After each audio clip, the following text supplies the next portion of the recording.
Prateek Jain this side. तो हम लोग भाई क्लास 11 की सीरीज कर रहे हैं राइट नाउ, राइट है ना। तो अभी हमारा यूनिट्स एंड डायमेंशन चल रहा है और आज हम उसमें लास्ट टॉपिक पढ़ने वाले हैं ना, इन ए वे है ना। हम सारी चीजें पढ़ चुके हैं। This is our 5th lecture and this is the last topic, conversion of unit. तो हम उसको स्टार्ट करते हैं ना। आई होप मेरी वॉइस वगैरह सभी को क्लियर आ रही होगी। हाँ, तो अपन लोगों ने बाकी सब पढ़ लिया था। अपन लोग यूनिट्स ऑफ है ना, कन्वर्जन ऑफ यूनिट पढ़ने वाले थे, ठीक है। तो देखो है ना, अपन को कन्वर्जन करना होगा ना, ठीक है। तो कुछ कन्वर्जन बहुत आसान होते हैं। जैसे मैं बोलूं 3 किलोग्राम में कितने ग्राम होते हैं, तो सभी लोग बता देंगे। 6 क्लास का बच्चा भी बता देगा भाई कि 3 किलोग्राम में 3000 ग्राम होते हैं। और बस यही चीज हम पढ़ने वाले हैं ना, ठीक है। पर ये बहुत ज्यादा सिंपल है ना। अब कुछ बहुत ज्यादा कॉम्प्लिकेटेड होंगे, तो कॉम्प्लिकेटेड चीजों को हम सिस्टमेटिक वे में किस तरह से हैंडल कर सकते हैं और कैसे कन्वर्ट कर सकते हैं वो अपन सीखेंगे। इसमें बहुत सारे क्वेश्चंस आते हैं। ये टॉपिक बहुत आसान है, मैंने कहा ना, इसमें भर भर के क्वेश्चन आते हैं। तुम्हारे नीट और एम्स दोनों में आते थे, अब नीट एग्जाम अकेला होगा उसमें भी बहुत क्वेश्चन आते हैं, ठीक है। चलो, तो इसको बोलते हैं अपन यूनिट का कन्वर्जन, एक यूनिट से दूसरे यूनिट में कन्वर्ट करना। तो यहां पे तुमने एक चीज तो नोटिस करी है ना, इसको जैसे अपन n1 u1 equal to n2 u2 लिख सकते हैं ना। जैसे ग्राम किलोग्राम से छोटा यूनिट है, ग्राम किलोग्राम से छोटा यूनिट है, मतलब u2 is less than u1। तो देखो, जब यूनिट को छोटा करते हैं तो नंबर बड़ा हो जाता है। किलोग्राम के साथ 3 है और ग्राम के साथ 3000 है। जब मैंने यूनिट को छोटा करा तो नंबर बड़ा हो गया, है ना। तो वही चीज है, जब तुम u1 से u2 पे गए, तुमने अगर u को बड़ा करा है तो नंबर छोटा हो जाएगा, u को छोटा करा तो नंबर बड़ा हो जाएगा। ये चीज ध्यान रखना ना। तो ये इक्वेशन अपनी फॉलो होती है, n1 u1 equal to n2 u2, ठीक है। तो देखो, किलोग्राम, मीटर, किलोमीटर, इन सबको कन्वर्ट करना आसान है। पर मैं बोलूं कि भाई फोर्स को कन्वर्ट करो, 1 न्यूटन में कितने सीजीएस यूनिट में कन्वर्ट करो। या फिर मैं कह सकता हूं कि एनर्जी का जैसे यूनिट होता है हमारा जूल, है ना, उसको सीजीएस में कन्वर्ट करो, अर्ग में कन्वर्ट करो।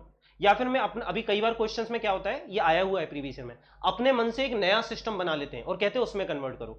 तो वो कैसे करेंगे, ठीक है। चलो, तो देखो अपन को कैसे करना है। तो सबसे पहले अपन को डायमेंशनल फॉर्मूला लिखना है। मैंने कहा था ना भाई, डायमेंशनल फॉर्मूला बहुत काम आता है, बहुत यूज की चीज है, इसकी कई एप्लीकेशंस हैं, ठीक है। तो इसकी अपन अगली एप्लीकेशन पढ़े भाई, conversion of unit from one system to another. एक सिस्टम से दूसरे सिस्टम में कैसे कन्वर्ट करें, ठीक है। तो मान लो ये जो भी है ना, अब ये कुछ भी हो सकता है। ये यूनिट तुम्हारा हो सकता है, तुम्हें फोर्स को कन्वर्ट करना हो, है ना, जूल से फोर्स को न्यूटन से डाइन में कन्वर्ट करना हो, या फिर एनर्जी को करना हो, या फिर किसी और चीज को करना हो, मोमेंटम को करना हो, प्लैंक्स कांस्टेंट को करना हो, यूनिवर्सल कांस्टेंट ऑफ ग्रेविटी को ऐसा यूनिट से सीजीएस यूनिट में कन्वर्ट करना हो, कुछ भी हो सकती है चीज, है ना। तो सबसे पहले अपन जो भी क्वांटिटी है, जो भी फिजिकल क्वांटिटी को अपन कन्वर्ट कर रहे हैं, उसका डायमेंशनल फॉर्मूला लिखेंगे। ये चीज हम ऑलरेडी सीख चुके हैं। अगर कोई बच्चा यहाँ पे पहली क्लास में आया, अभी उसकी नई क्लास है, तो देखो अभी इसकी जो पहले की 4 क्लासेस है उन सब की रिकॉर्डिंग अवेलेबल होगी यूट्यूब पे, उनको अच्छे से देख लेना। तो हर एक चीज बहुत अच्छे से क्लैरिफाई हो जाएगी तुमको, ठीक है। पर तुम इस क्लास को भी फॉलो कर सकते हो, इसमें डायमेंशनल फॉर्मूला मैं बता दूंगा, बाकी चीजें तुम्हें खुद से करनी होगी, ठीक है। चलो, तो अपन ने लिखा, मान लो इसका डायमेंशनल फॉर्मूला है m power a l power b t power c, है ना। जैसे फोर्स के लिए हो जाता है m, है ना, l t माइनस 2, एनर्जी का हो जाता है m l2 t माइनस 2, है ना। तो उसका अपन ने डायमेंशनल फॉर्मूला लिखेंगे, ठीक है। चलो, मान लो अब इनमें से तुम्हें n1 तुम्हें पता है, इस यूनिट में तुम्हें पता है और इस सिस्टम में निकालना है, तो इसको डिवाइड कर दो, इन तीनों को इधर पे डिवाइड कर दो। तो क्या बन जाएगा, n2 is equal to n1 into m1 को m2 से डिवाइड करा पावर है, l1 को l2 से डिवाइड करा पावर b, t1 को t2 से डिवाइड करा पावर c। तो अभी सब दिखने में बड़ा कॉम्प्लिकेटेड सा लग रहा होगा, सर क्या कर रहे हैं, क्या कर रहे हैं, कुछ समझ में नहीं आ रहा। कोई बात नहीं, फिजिक्स ऐसे कभी समझ में आती नहीं है, फिजिक्स आती है भाई एग्जाम्पल से समझ में। तो एक एग्जाम्पल लेते हैं और करके देखते हैं, उससे हमको क्लैरिटी मिलेगी कि हम क्या करने वाले हैं, ठीक है। चलो, हाँ हाँ बेटा, बेसिक मैथ्स बिल्कुल फर्स्ट में से है ना, मतलब परसों से जो क्लास 11 का नया बैच स्टार्ट हो रहा है फिजिक्स केमिस्ट्री बायो का, उसमें हम बिल्कुल बेसिक मैथ से स्टार्टिंग करने वाले। It is a new batch, हम बिल्कुल बेसिक मैथमेटिक्स से पढ़ने वाले हैं अनअकैडमी प्लस पे, ठीक है। चलो, हाँ, तो अब हमारा क्वेश्चन है कि भाई वैल्यू ऑफ अर्ग्स इन 1 जूल, एक जूल में कितने अर्ग्स होते हैं। तो पहले मैं तो ये बता देता हूं जूल और अर्ग क्या होता है, right. What is joule, joule is nothing but SI unit of energy, सबको पता है जूल क्या है भाई, है ना, एनर्जी का एसआई यूनिट, ठीक है। तो जूल मतलब क्या होता है तुम्हारा, अच्छा डायमेंशनल फॉर्मूला भी अपन को पता है ना, एनर्जी का डायमेंशनल फॉर्मूला क्या होता है भाई, बताओ what is the dimensional formula of energy. अपन ने पढ़ा था m l2 t माइनस 2, ये सारी चीजें हम पढ़ चुके हैं। तो जूल को अपन क्या लिखते हैं एसआई यूनिट में, kilogram metre square by second square, ये भी अपन कर चुके हैं ये सारी चीजें, ठीक है। चलो, अब व्हाट इज अर्ग्स, ये अर्ग्स क्या चीज है भाई। तो ये अर्ग्स क्या है देखते हैं ना। तो ergs is the CGS unit of energy. Erg तुम्हारा सीजीएस यूनिट है एनर्जी का, ठीक है। तो ये क्या हो जाएगा, 1 अर्ग इक्वल टू क्या हो जाएगा तुम्हारा सीजीएस में किलोग्राम की जगह क्या लिखेंगे ग्राम, मीटर की जगह क्या लिखेंगे सेंटीमीटर, है ना, वो ये सेंटीमीटर ग्राम और सेकंड, सेकंड की जगह सेकंड लिख देंगे। पहले यहां पे देख लो, यहां तक कोई डाउट तो नहीं है, ये सारी चीजें अपन ने पढ़ी हुई हैं। जूल एसआई यूनिट है तुम्हारा एनर्जी का, अर्ग क्या है, अर्ग is the CGS unit of energy. I hope यहां तक किसी को कोई डाउट नहीं होगा, ठीक है, वेरी गुड, है ना। चलो, तो एनर्जी का अपन ने डायमेंशनल फॉर्मूला लिख लिया ना, अब अपन को कन्वर्ट करना है। तो अपना क्या था भाई, N1U1 इक्वल टू N2U2, तो लिखते हैं ना, जो चीज अपन को पता है उसको अपन N1 मान लेते हैं। तो 1 जूल पता है अपन को, 1 पता है, 1 जूल इक्वल टू N2 अर्ग्स, और उसने, है ना, एक सेकेंड है ना,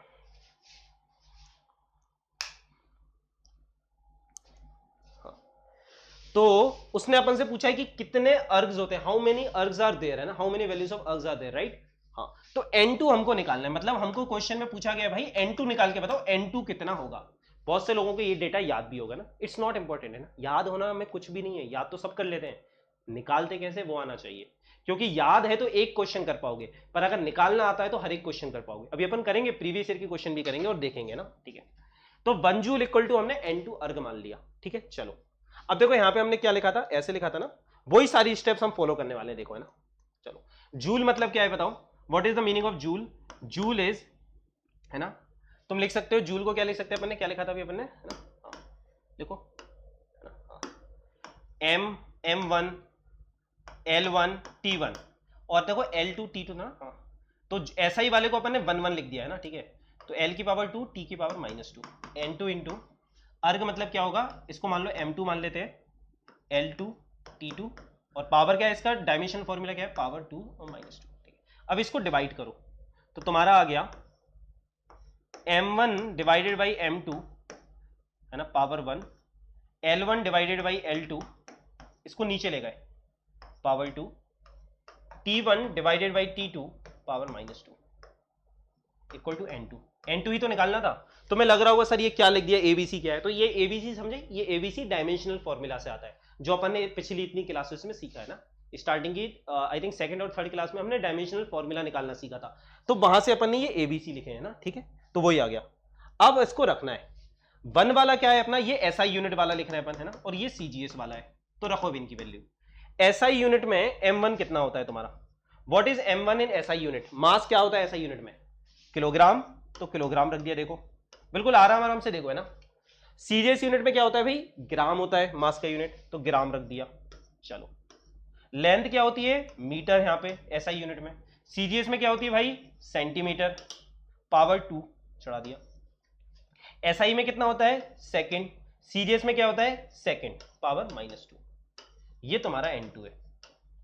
अच्छा, अभी यहां तक देखो, और अगर किसी को कुछ डाउट है तो मुझे बताओ, है ना, फिर मैं बाद में एक बार पूरा रिपीट भी कर दूंगा कि अपन ने करा क्या है, ठीक है।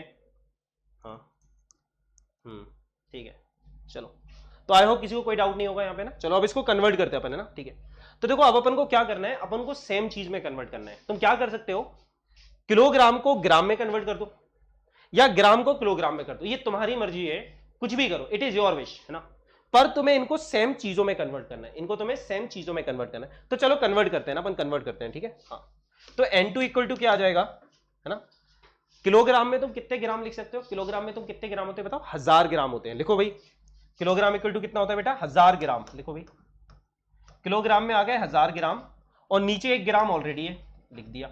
चलो, 1 मीटर में कितने सेंटीमीटर होते हैं, सबको पता है 100 सेंटीमीटर होते हैं, लिखो भाई, तो आ गया 100 सेंटीमीटर, और नीचे कितना है, नीचे अपना ऑलरेडी 1 सेंटीमीटर है, लिख दिया, पावर 2, ठीक है। चलो, और देखो यार ये तो कटी गया, सेकंड तो ऑलरेडी एक है, सेकंड से सेकंड को काटा, 1 आ गया, 1 पावर -2, इट इज 1, राइट, 1 पे कुछ भी पावर चढ़ाओ 1 है, तो ये तो ऑलरेडी कट चुका है, ये अपना आ गया 1, ठीक है। अब देखो, ग्राम से ग्राम कट गया, सेंटीमीटर से सेंटीमीटर कट गया, इसलिए अपन ने सेम यूनिट्स में लिखा था, है ना, ग्राम से ग्राम कट गया, सेंटीमीटर से सेंटीमीटर कट गया। तो देखो अपना क्या निकल गया, अब सिर्फ नंबर्स बचे, और N2 एक नंबर है विच वी वांटेड टू, है ना, फिगर आउट। तो 1000 मतलब कितना हुआ, 10 पावर 3, 100 मतलब 10 पावर 2, उस पे भी पावर चढ़िए एक और 2, तो 10 पावर 2 पावर 2 इज 10 पावर 4, तो N2 हमारा निकल के आया 10 पावर 7, ये हमने निकाल लिया। आई होप सभी को ये चीज क्लियर होगी, आई होप सभी को क्लियर होगी, है ना? हाँ ठीक है, चलो फिर से मैं करता हूं ना, फिर से बताता हूं, एक बार फिर से इसको रिपीट कर देता हूं अपन ने करा क्या, है ना? ठीक है, तो अपन को पता करना था कि एक जूल में कितने अर्ग्स होते हैं, ठीक है? तो सबसे पहले तो ये पता होना चाहिए जूल और अर्ग क्या है। तो ये अपन को ऑलरेडी पता है, ये दोनों एनर्जी के यूनिट है, जूल एनर्जी का एसआई यूनिट है एंड अर्ग एनर्जी का सीजीएस यूनिट है, ठीक है? चलो अब उसके बाद इसका डायमेंशनल फॉर्मूला लिखो, ml2 t-2, ये भी हमको पता है, ये हम ऑलरेडी प्रीवियस क्लासेस में सीख चुके हैं, ठीक है? फिर उसके बाद हमने वही लगाया n1u1 इक्वल टू n2u2 लिखा, हमें n1u1 दिया था, हमें पता था 1 जूल हमको पता है, और उसमें कितने अर्ग्स होते हैं वो निकालना है, मतलब हमको n2 निकालना था, ठीक है? तो फिर अपन ने डायमेंशनल फॉर्मूला लिखा, उसमें abc की वैल्यू हमको पता है, a1 है, b2 है, c-2 है, हमने वही लिखा, है ना? 1 मतलब हमारे एसआई यूनिट है, 2 मतलब हमारे सीजीएस यूनिट है, हमने इनको डिवाइड करा। अब हमने इसके बाद वैल्यूज रखी, है ना? एसआई यूनिट में मास होता है किलोग्राम, सीजीएस यूनिट में मास होता है ग्राम, रख दिया। एसआई यूनिट में लेंथ होती है मीटर, सीजीएस यूनिट में लेंथ होती है सेंटीमीटर, सेकंड। उसके बाद हमने क्या करा, सेम में, अब हमें इन्हें काटना है, अल्टीमेटली हमें सारे यूनिट काट देने हैं, तो हमें उन्हें सेम यूनिट में कन्वर्ट करना पड़ेगा। तो हमने किलोग्राम को ग्राम में कन्वर्ट करा, मीटर को सेंटीमीटर में कन्वर्ट करा। तो 1 किलोग्राम में 1000 ग्राम आए, 1 मीटर में 100 सेंटीमीटर आए, कट गया, ये आ गया तुम्हारा, अल्टीमेटली तुम्हारा आंसर आ गया 10 पावर 7। तो इट इज वेरी इजी, मतलब तुम फाइनली अपना आंसर पब्लिश कर सकते हो, फाइनली तुम अपना आंसर पब्लिश कर सकते हो कि 1 joule is equal to 10 power 7 ergs. Indeed बहुत सारे बच्चों को याद भी होता है, ये याद भी रख सकते हो ना, पर अभी इंपॉर्टेंट याद रखना नहीं है, जो चीज इंपॉर्टेंट है वो हमने निकाला कैसे वो आना चाहिए, ठीक है? अब देखो ये ऐसा है, सच बताया कि ये चीज तो 9th-10th में भी तुम पढ़ते ही हो, मतलब कुछ बच्चे इस क्वेश्चन को हार्डली 2 से 3 सेकंड में सॉल्व कर लेंगे ना, तो जो लोग सॉल्व कर सकते हैं उन्हें इतनी बड़ी मेथड करने की जरूरत ही नहीं है, वो दिमाग में सॉल्व कर देंगे, वो दिमाग में ही कर देंगे, किलोग्राम मतलब 1000 ग्राम, मीटर मतलब 100 सेंटीमीटर, पावर चढ़ी 10 पावर 7 आ गया। तो इस क्वेश्चन को करने में फ्रैंकली बोले तो 2 या 3 सेकंड से ज्यादा नहीं चाहिए, और तुम्हें इतना कुछ भी लिखने की जरूरत नहीं है, ठीक है?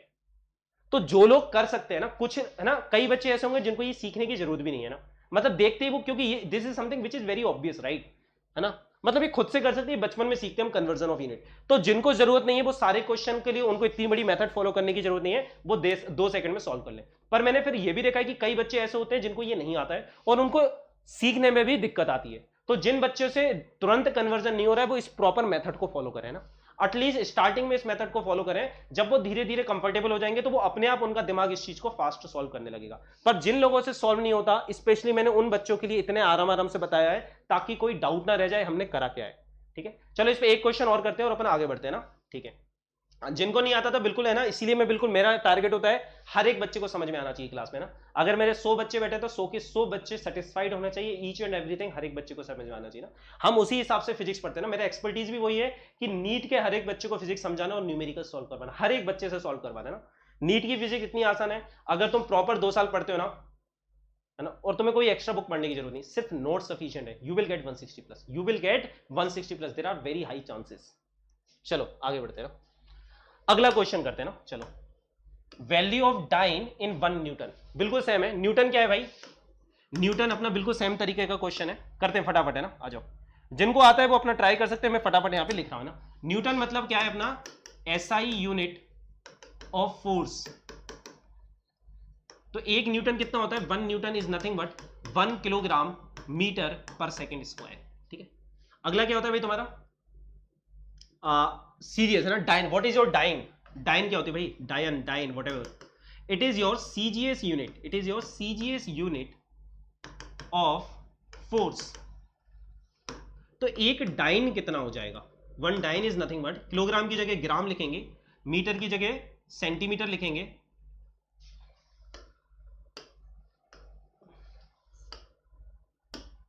ग्राम सेंटीमीटर पर सेकेंड स्क्वायर। देखो ना, अब करने वाला तो दिमाग में यही कर देगा यार, किलोग्राम की जगह 1000 ग्राम लिखो, मीटर की जगह 100 सेंटीमीटर लिखो, 10 पावर 5 आ गया, आंसर तो तुरंत निकल जाता है। पर ठीक है, अपन इसको प्रॉपर मेथड से सॉल्व करेंगे ना, अपन इसको प्रॉपर मेथड से सॉल्व करेंगे। तो अगेन अपन ने वही लिखा है ना, है ना, है ना, n1u1 इक्वल टू n2u2। पर अपन पिछली बार से थोड़ा सा जल्दी करेंगे इस बार। पिछली बार तो अपन ने बिल्कुल डिटेल में करा, इस बार थोड़ा जल्दी करेंगे, क्योंकि देखो अल्टीमेटली तुम्हें नीट एग्जाम देना है। देखो जब बोर्ड एग्जाम में आएगा तो बोर्ड में तो पूरा डिटेल में लिखना है, याद रखना, बोर्ड में तो डिटेल में लिखना है। बोर्ड में तुमने एक लाइन में आंसर लिखा, तुम्हारे नंबर कट जाएंगे। ठीक है। पर जब नीट एग्जाम में आएगा वहां तो ऑप्शन आएंगे ना, वहां तो तुम्हें फटाक से आंसर मारना है, वहां थोड़ी ना समय की बर्बादी करनी है। तो अब अपन उसके हिसाब से अपन दोनों चीजों के हिसाब से पढ़ते हैं ना। जब क्लास में आओगे, अगर अनअकैडमी प्लस पे आते हो, तो हम नीट और बोर्ड्स भी पूरा, मतलब बोर्ड्स एनसीईआरटी भी पूरी कवर करते हैं और नीट के हिसाब से भी सब कुछ करते हैं। प्रीवियस ईयर के हर एक क्वेश्चन को हम क्लास के अंदर ही सॉल्व करते हैं ना। हाँ, तो n1 u1 इक्वल टू क्या है हमारा, n2 u2। तो n1 कितना है जल्दी से बताओ, कमन कमन, n1 कितना दिया भाई तुम्हें, 1 न्यूटन में कितने डाइन होते हैं। चलो तो यहीं पे लिख दो, अब देखो कन्वर्जन यहीं पे कर देंगे। किलोग्राम मतलब क्या है जल्दी बताओ, 1 किलोग्राम मतलब क्या है, न्यूटन मतलब क्या है, किलोग्राम मीटर सेकंड स्क्वायर। चलो ऐसे पावर करके यहां लिख दिया, कोई बात नहीं, ठीक है। n2 डाइन मतलब क्या है, ग्राम सेंटीमीटर सेकंड स्क्वायर, ऐसे लिख दिया। चलो अब डिवाइड कर दो यहां पे, तो तुम्हारा आ गया, बन तो है ही, kilogram by gram, metre by centimetre. बात वही है यार, अभी लिखो बाद में लिखो, बात वही है। और ये तो कट ही रहा है, ये तो कट रहा है सीधा सीधा, लिखने की जरूरत ही नहीं है ना। इक्वल टू n2, 1 किलोग्राम को ग्राम में कन्वर्ट करो, 1 किलोग्राम में कितने ग्राम होते हैं, 1000 ग्राम, और ग्राम इज ग्राम। 1 मीटर में कितने होते हैं, 100 सेंटीमीटर होते हैं, and this is again centimetre, cut गया, इक्वल टू n2। तो देखो कितना आया, 10 पावर 5 इक्वल टू n2। तुम्हारे n2 के वैल्यू 10 पावर 5 आ गई। मतलब अल्टीमेटली तुम आंसर लिख सकते हो अपना कि 1 न्यूटन में कितने डाइन होते हैं, 1 न्यूटन में 10 पावर 5 डाइन होते हैं। ये याद भी रख सकते हो, बट कन्वर्जन करना आना चाहिए, दैट इज मोर इंपॉर्टेंट। अगर किसी को डाउट है तो बताओ भाई, है ना, अगर किसी को डाउट है तो बताओ। अभी भी अपन ने डिटेल में करा है, बहुत ज्यादा डिटेल में नहीं, पर फिर भी डिटेल्ड सॉल्यूशन है वहां, है ना, वरना तो दिमाग में कर दो, सॉल्व तो दिमाग में हो जाए। हाँ ठीक है। व्हाट इज सीजीएस, सीजीएस मतलब सेंटीमीटर ग्राम सेकंड। बेटा पुरानी क्लासेस देखना, अब देखो जिन्होंने अगर पुराने 4 लेक्चर नहीं करे उनको 100% समझ में नहीं आएगा ना, समझ में आएगा पर 100% नहीं आएगा। जैसे तुम पुराने 4 लेक्चर देखोगे यूनिट्स एंड डायमेंशन के, तुम्हें सारी चीजें क्लियर हो जाएंगी। तो इट इज हाईली रिकमेंडेड कि पुराने लेक्चर्स अच्छे से जाके देखो। कोई डाउट नहीं है शालिनी, वेरी गुड, है ना, ठीक है। चलो चलो आगे बढ़ते हैं ना, ठीक है, डन। अगले क्वेश्चन पे चले, चलो चलो। अब ये हल्का सा डिफिकल्ट क्वेश्चन है ना, ये हल्का सा डिफिकल्ट क्वेश्चन है, ठीक है। चलो करते, कोई इशू नहीं है ना। हाँ, इस क्वेश्चन पे सारे बच्चे ध्यान देना। हमने क्या करा, in a particular system of unit, if the unit of mass is 2 kilogram, unit of length is 10 centimetre and unit of time is half minute, then 20 joules corresponds to how many units in the new system. हमने क्या करा, हमने कहा भाई हम SI की बात नहीं मानेंगे, हम सीजीएस की बात नहीं मानेंगे, हम एमकेएस की बात नहीं मानेंगे, हम तो भाई अपना एक नया सिस्टम बनाएंगे। हमने कहा हम अपना एक नया सिस्टम ऑफ बनाएंगे भाई, है ना, अपना यूनिट्स का हमने एक नया सिस्टम बनाया। हमने कहा भाई हमारे सिस्टम में मास का यूनिट ना तो किलोग्राम है ना ग्राम है। हमने कहा हम कुछ अलग ही करेंगे, अपने इस नया सिस्टम का नाम दे देते हैं ना, जैसे लोगों ने नाम रखा है एसआई सीजीएस, अपन अपना कुछ नया नाम दे देते हैं। Let's call this new system, कुछ भी नाम दे देते हैं इस न्यू सिस्टम को, है ना। Let's call this new system Avengers, right. भाई हमारे हाथ में, हमने बनाया, हम कुछ भी नाम दे सकते हैं। तो let's call this new system Avenger system, है ना। अब इस एवेंजर सिस्टम ऑफ यूनिट में क्या होता है ना, ये अपना नया सिस्टम है, इसका नाम है Avengers system of units, right. तो इसमें हम लोगों ने भाई, हमने कहा हम कुछ नया करेंगे, तो नया करने में हमने कहा भाई हम मास का यूनिट 2 किलोग्राम मानेंगे, ना किलोग्राम ना ग्राम, हमारा यूनिट है 2 किलोग्राम। हमारी लेंथ का यूनिट क्या है, ना तो सेकंड है ना मिनट है ना घंटा है ना दिन है ना साल है, हमारा टाइम का यूनिट है आधा मिनट। हमारा लेंथ का यूनिट कितना है, लेंथ का यूनिट है 10 सेंटीमीटर। तो अपन ने बिल्कुल अलग ही माना है। और फिर हमने कहा अब बताओ बेटा हमारे जो तुम्हारा एसआई यूनिट का जो जूल होता है, एनर्जी का यूनिट 20 जूल में हमारे नए सिस्टम का कितना होगा ना, ठीक है। तो व्हाट इज जूल, जूल है तुम्हारा SI unit, joule is what is joule, है ना। तुम्हारा जूल क्या है भाई यहां पे, है ना, तुम्हारा जूल है ना, SI unit of energy, right, है ना। इसको अच्छे से लिखते रहो, थोड़ा डिटेल में लिखते हैं इसको। इसको कैसे करेंगे देखते हैं ना। तो joule is your unit of energy, unit of energy in SI unit, ठीक है, इन एसआई सिस्टम, है ना, इन एसआई यूनिट्स, ठीक है। और इस नए, है ना, जैसे बताएं एसआई यूनिट में एनर्जी के यूनिट को जूल बोलते हैं, हमारा नया सिस्टम है एवेंजर्स, है ना। तो इसमें अपन एनर्जी के यूनिट को कुछ रख लेते हैं ना, let's call it Thanos, right, let's call it Thanos, ठीक है। तो हमने थानोस क्या, हमने कहा भाई हमारा जो नया सिस्टम ऑफ यूनिट है, राइट, है ना, हमारा जो नया सिस्टम है यूनिट का, जिसको अपन एवेंजर सिस्टम बोल रहे हैं, उसमें एनर्जी के यूनिट को अपन क्या बोल रहे हैं? थानोस।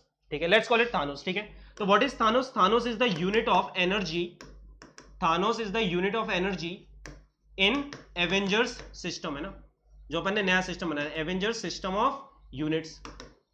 ठीक है, अब क्वेश्चन क्या पूछा है देखो, समझो पहले क्वेश्चन को। क्वेश्चन में पूछा गया है भाई 20 joule equal to how many, 20 joule equal to how many Thanos, है ना। जैसे पूछा था ना पिछली बार, 1 जूल में कितने अर्ग्स होते हैं, 1 न्यूटन में कितने डाइन होते हैं, वैसे ही पूछा भाई 20 जूल में कितने थानोस होंगे।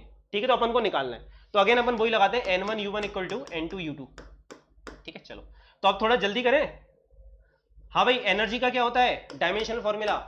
mL2T minus 2, right. इसको अब थोड़ा जल्दी लिखते हैं, 20 M1/M2 L1/L2 T1/T2, है ना, जो पिछली बार करा था बिल्कुल वैसा ही है। अगर किसी को अभी भी डाउट है तो पिछला क्वेश्चन जाके देखना है ना, यही करा था। ठीक है, एबीसी अपन ने यहां से निकाल दिया डायमेंशनल फॉर्मूला से। ठीक है, चलो अब देखो 1 वाले क्या है तुम्हारे? जूल, मतलब एसआई यूनिट, और ये 2 वाले क्या है? थानोस, मतलब एवेंजर्स यूनिट, राइट। हाँ, तो तुम्हारा क्या आ रहा है निकल के देखो, मास मतलब कितना है ना। एसआई यूनिट में मास क्या होता है? किलोग्राम। हमारे नई यूनिट में मास कितना है? कितना है नई यूनिट में मास? 2 किलोग्राम, राइट। एवेंजर यूनिट में मास कितना है? 2 किलोग्राम, रख दिया, है ना। हमारे एसआई यूनिट में लेंथ का यूनिट होता है, एसआई में लेंथ का यूनिट है मीटर। एवेंजर में लेंथ का यूनिट कितना दिया है भाई तुम्हें? 10 सेंटीमीटर, रख दिया भाई, 10 सेंटीमीटर रख दिया, और पावर 2 है। बस रखते जाओ, कुछ नहीं, रखते जाओ, हो जाएगा काम, है ना। एसआई यूनिट में टाइम कितना होता है भाई? सेकेंड। एवेंजर्स यूनिट में टाइम कितना है तुम्हारा? Half minute. देखो बिल्कुल आराम आराम से कर रहे हैं ताकि हर एक बच्चा समझ सके ना। बस this is the most difficult question. Conversion of unit में जो सबसे डिफिकल्ट क्वेश्चन आ सकता है वो यही है। अगर ये चीज तुम्हें समझ में आ गई तो फिर तुम्हें कोई डाउट बचेगा नहीं। ठीक है, हाँ हाँ, चलो अब मजा आ रहा है, चलो वेरी गुड, है ना, चलो अच्छी बात है, चलो डन। अब देखो क्या करना है ना, अब अगली स्टेप क्या होती है इसके बाद? सेम चीज में कन्वर्ट करो, या तो अब देखो किलोग्राम किलोग्राम तो वैसे ही कट गया, यहां पे तो कोई दिक्कत नहीं है। अब मीटर को सेंटीमीटर में कर दो, सेंटीमीटर सेंटीमीटर कट जाएगा। अब या तो सेकंड को मिनट में लिख दो या मिनट को सेकंड में लिख दो, काम हो जाएगा। यही तो करते हैं अगली स्टेप। तो सब कुछ बहुत आसान है, अगर तुम सिस्टमेटिक वे में चलोगे तो सब कुछ बहुत आसान है। ये तुम्हारा आ गया हाफ इंटू मीटर, मतलब कितना होता है बताओ? 100 सेंटीमीटर, और नीचे कितना है? 10 सेंटीमीटर, पावर 2, पावर नहीं भूलना, है ना, सेकेंड। और 1 मिनट मतलब कितना होता है? 60 सेकेंड्स, पावर -2। चेक में पावर अपनी मिस हो गई थी ना, हाँ, पावर -2, देखो इक्वल टू N2। देखो भाई कितना आसान है, कुछ भी नहीं करा, देखो वही करा कि फिर उसको सेम चीज में कन्वर्ट करा ताकि कट जाए यूनिट, यूनिट को काटना होता है। तो देखो यहां पे क्या हो रहा है, सेंटीमीटर से सेंटीमीटर कटा, सेकंड से सेकंड कटा, तो सारे यूनिट कट गए। अब अपने पास सिर्फ नंबर्स बचे हैं। ठीक है, चलो एक जीरो से एक जीरो कटा, चलो हाँ भाई ये तुम्हारा कितना रहा है? 30 आ रहा है, देखो है ना, इसको काटोगे तो क्या आ रहा है? 30। और पावर माइनस में तुम्हें पता है ना, जब पावर नेगेटिव होती है तो डिनोमिनेटर न्यूमरेटर में चला जाता है, न्यूमरेटर डिनोमिनेटर में आ जाता है ना, ये चीज सभी को पता होगी। तो अल्टीमेटली अपना N2 कितना निकल के आ रहा है बताओ? N2 आया 20 इंटू 1/2 इंटू 10, 10 पावर 2 कितना होता है जल्दी बताओ? 10 पावर 2 इज 100, है ना, चलो इंटू 30। देखो 30 पे पावर -2 है ना, 1/30 पावर -2 को पता है ना क्या लिख सकते हैं? अरे भाई 1/30 पावर -2 को 30 पावर 2 लिख सकते हैं, and 30 into 30 is nothing but 900। I hope ये वाली चीज सभी को समझ में आ रही होगी। It is nothing but 900। चलो, है ना, तो क्या आ गया अल्टीमेटली हमारा आंसर? बस हो गया क्वेश्चन सॉल्व। 2 से काटा तो 10 आ गया। तो देखो N2 कितना आ रहा है तुम्हारा? 9 इंटू 5 जीरो आ रहा है, 9 इंटू 10 पावर 5। N2 की वैल्यू निकाल दी, मतलब 20 जूल में कितने थानोस हैं? In 20 joule there are 9 into 10 power 5 Thanos. So Thanos is such a small unit, है ना, मूवी में इतना पावरफुल था, यहां पर it is such a small unit of energy, right. 20 joule में इतने सारे 9 लाख, 20 जूल में 9 लाख थानोस है, बताओ। किसी को डाउट है तो बोलो। This is the most difficult question जो तुम्हारा पूछा जा सकता है, और पूछा गया है प्रीवियस ईयर के एग्जाम में, पूछा गया है इंडीड, है ना। अगर ये आ गया तो बाकी सब आ जाएगा। अगर किसी को कहीं भी डाउट है तो मुझे फटाक से बताओ, अगर कहीं भी डाउट है फटाक से बताओ। हाँ भाई,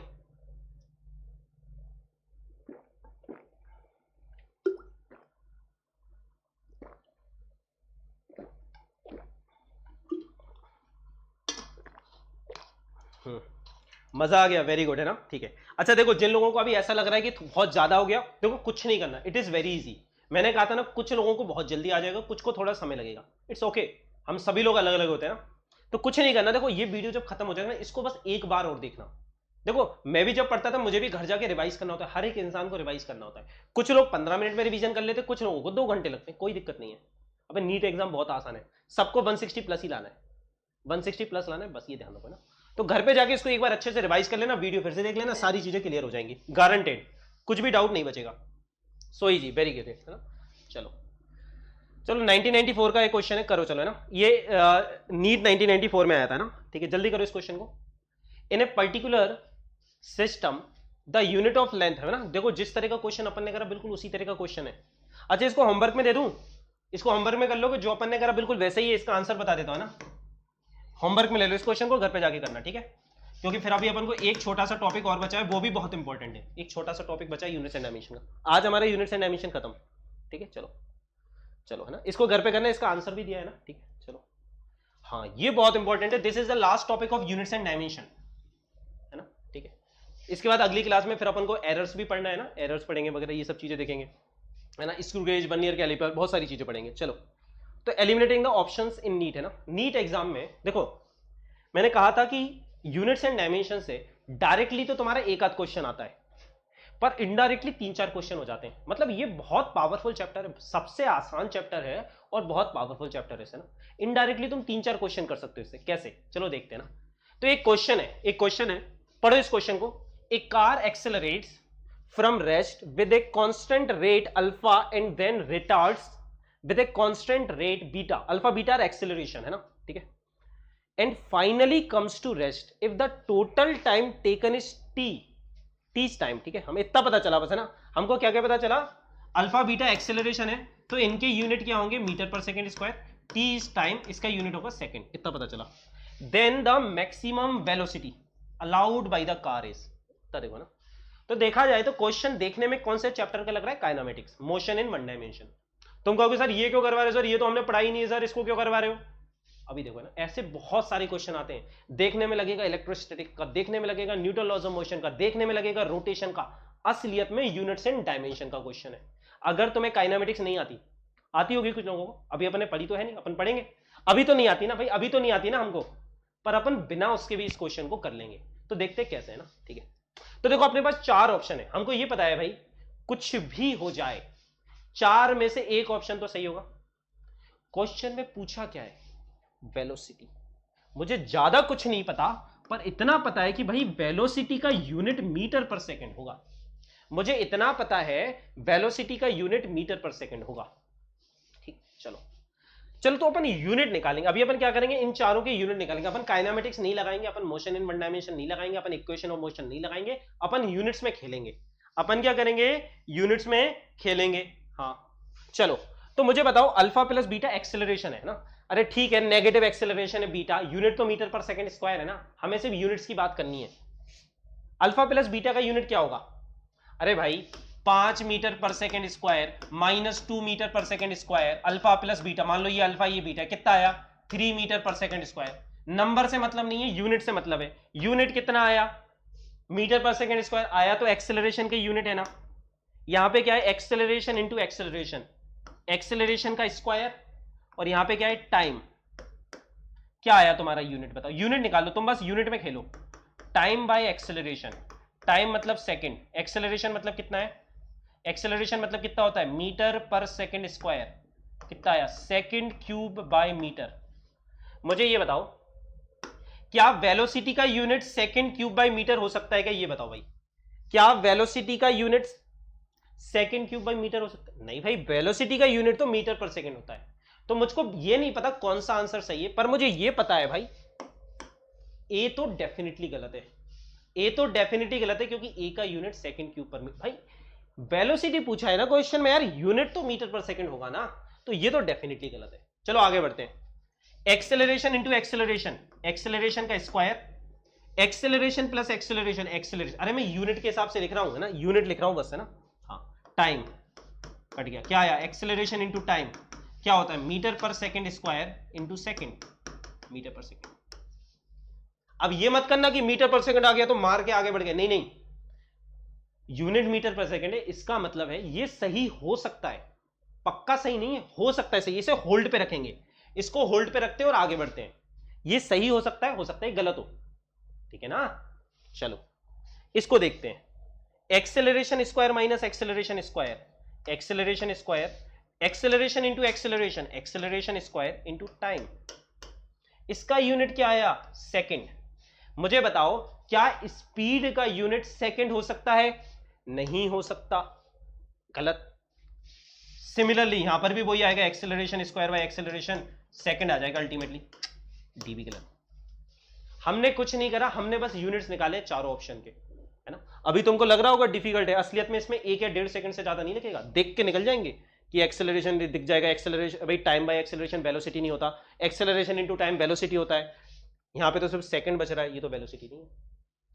तो 4 में से 3 ऑप्शन हमने गलत कर दिए, और भाई एक ऑप्शन तो सही होगा ना, हमें नहीं पता ये पक्का सही है नहीं, पर क्योंकि 4 में से एक ऑप्शन को तो सही होना है और ये 3 गलत हो गए, और इसका यूनिट भी तो तुम्हें सॉल्व करने की जरूरत नहीं है, इसका यूनिट मैच कर गया, 3 गलत मतलब यही सही आंसर है। ऑब्जेक्टिव है, एग्जाम में जब बैठे हो ना एग्जाम हॉल में, वहां पे ईगो वीगो नहीं, वहां पे पूरा सॉल्व नहीं करना, तुम्हें आंसर मिल गया मारो आगे बढ़ो, तुम्हें आंसर मिल गया ना खत्म, पूरा सॉल्व करने की जरूरत नहीं है, नंबर मैच करने की जरूरत नहीं है, पूरा सॉल्व करके निकालने की जरूरत नहीं है, उससे भी हो जाएगा।